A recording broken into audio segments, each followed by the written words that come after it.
मेरे प्यारे YouTube साथियों, मैं physics classes bye Sahni sir आज पुनः एक बार मैं आपका स्वागत करना चाहता हूं, स्वागत करता हूं और मैं नेक्स्ट वीडियो आप लोगों के पास मैं पुनः एक बार भेजने का प्रयास कर रहा हूं।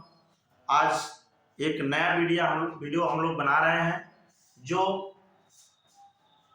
मानव दृष्टि दोष में हम लोग दूसरा वीडियो होगा हमारा दृष्टि दोष के लिए।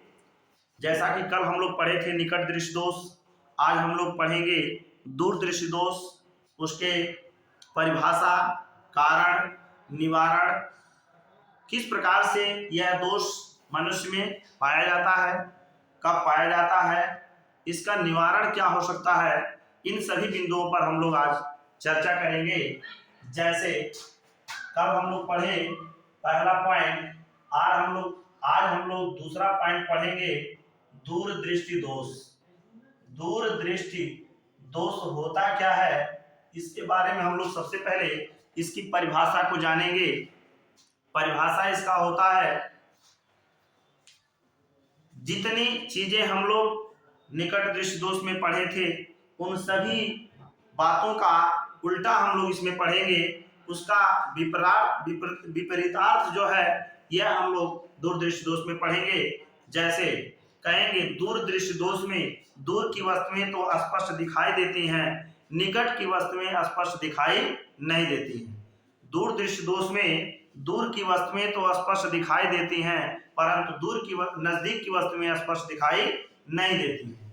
इसका कारण क्या हो सकता है, जब हम लोग किरण आरेख इसका बनाएंगे तो हम पाएंगे इसका कारण क्या हो सकता है। जैसे ये मानव नेत्र में उत्तल लेंस होता है, आप जानते हैं, जैसा कि इसके पहले हम लोग इसकी व्याख्या कर चुके हैं। ये आपके नेत्र में उत्तल लेंस है। ये आपका मुख्य अक्ष है, ये यहाँ कहीं पर रेटिना है, ये रेटिना यहाँ पर पाया जाता है, इसकी भी व्याख्या हम लोग कर चुके हैं।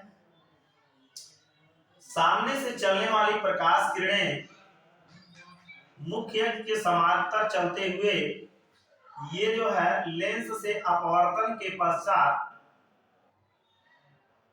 इस रेटिना के बाहर, रेटिना के आगे कहीं जाकर के मिलती हैं और जहां ये मिलती हैं यहीं पर इसका प्रतिबिंब बनाती हैं। इसलिए यह प्रतिबिंब दूर स्थित किसी बिंदु पर बन रहा है, इसलिए यहाँ पर इसका प्रतिबिंब तो दिखाई देता है परंतु नजदीक वाला जो प्रतिबिंब होता है वह हमको दिखाई नहीं देता है। इसका कारण क्या है, इसका निवारण क्या है, इस पर हम लोग चर्चा करेंगे।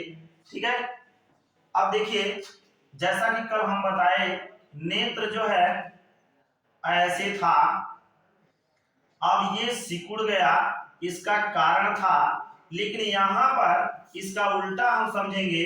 अगर यह नेत्र लेंस ऐसे था, ये खींच गया, ये नेत्र लेंस पतला हो गया। नेत्र लेंस जब पतला हो जाता है तो यह प्रकाश किरणों को दूर ले जाकर कहीं प्रतिबिंब बनाता है।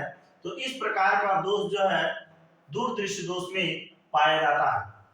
यानी कि इसका कारण हो गया, उसकी सारी बातें जो कही गई थी वह उल्टा, कि नेत्र लेंस जो है खींच जाता है, इसकी वक्रता जो है घट जाती है, वक्रता इसकी घट जाती है और वक्रता त्रिज्या इसकी बढ़ जाती है।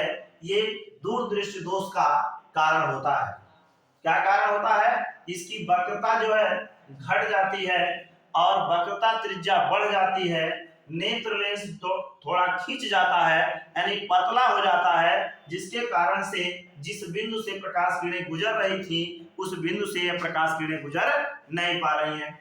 अब देखिए इसके निवारण के लिए क्या करते हैं, हम चश्मे में एक और उत्तल लेंस प्रयुक्त कर लेते हैं। जैसे ये आपका नेत्र लेंस जो है के पहले एक और लेंस हम प्रयुक्त करते हैं चश्मे में। अब जो प्रकाश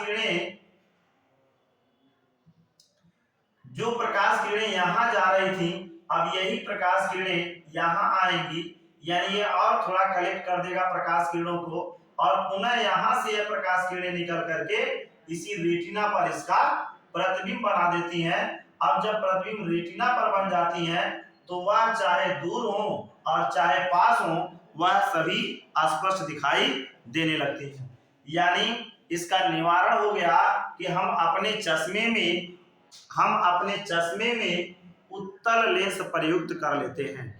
पुनः एक बार इसका सभी का सारांश हम इस पर थोड़ा हम कम फोकस कर पा रहे हैं, क्योंकि इसके पिछले वीडियो में हम लोग इस निकट दृष्टि दोष को विस्तार से पढ़ लिए हैं। इसकी सारी बातें इसकी विपरीत हैं, इसलिए इस पर थोड़ा हम विशेष फोकस नहीं कर रहे हैं। आप इसको समझ सकते हैं आसानी से। जैसे क्या कहा हमने परिभाषा इसका कि दूर दृष्टि दोष में दूर की वस्तुएं तो स्पष्ट दिखाई देती हैं, परंतु नजदीक की वस्तुएं स्पष्ट दिखाई नहीं देती हैं। इसका कारण क्या है? वक्रता का घट जाना होता है, वक्रता त्रिज्या का बढ़ जाना होता है, और वक्र इसका नेत्र लेंस का खिंच जाना होता है, नेत्र लेंस पतला हो जाता है। पहले इसकी वक्रता त्रिज्या ये कम थी, जैसा कि कल हम समझाए, और इसकी वक्रता त्रिज्या थोड़ा सा यहाँ पे इसका सेंटर होगा, यहाँ से इसकी वक्रता त्रिज्या जो है बढ़ जाती है। ये कैपिटल आर हो गया और ये स्मॉल आर हो गया। इस वजह से यह दोष पाए जाते हैं। इसके बाद जो है इसका निवारण क्या होता है? इसके निवारण हेतु हम अपने चश्मे में उत्तल लेंस प्रयुक्त कर लेते हैं, जिससे यह प्रकाश किरणों को और पहले ही मोड़ देता है, अर्थात मोड़ करके उसका प्रतिबिंब जो है रेटिना पर बनाता है। और जब यह प्रतिबिंब रेटिना पर बनता है तो वह वस्तु स्पष्ट दिखाई देती है और कोई दिक्कत नहीं हो पाता है। तो आज हम लोग इतना ही। इसके नेक्स्ट वीडियो में मैं चर्चा करूंगा शेष जो और 3 बिंदु बताए थे, जैसे जरा दूर दृष्टिता और नंबर 4 है अबिंदुकता, और नंबर 5 है वर्णांधता।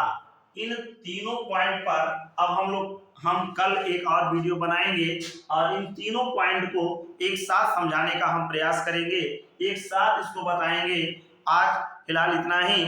अब आप लोगों से यह रिक्वेस्ट है कि आप इस चैनल को सब्सक्राइब करें, लाइक करें, शेयर भी कर दें, और आपके साथ मित्र जो भी हैं उन सभी को इस चैनल से जोड़ने का कष्ट करें। आज इतना ही, और शेष नेक्स्ट टर्म में हम लोग पढ़ेंगे।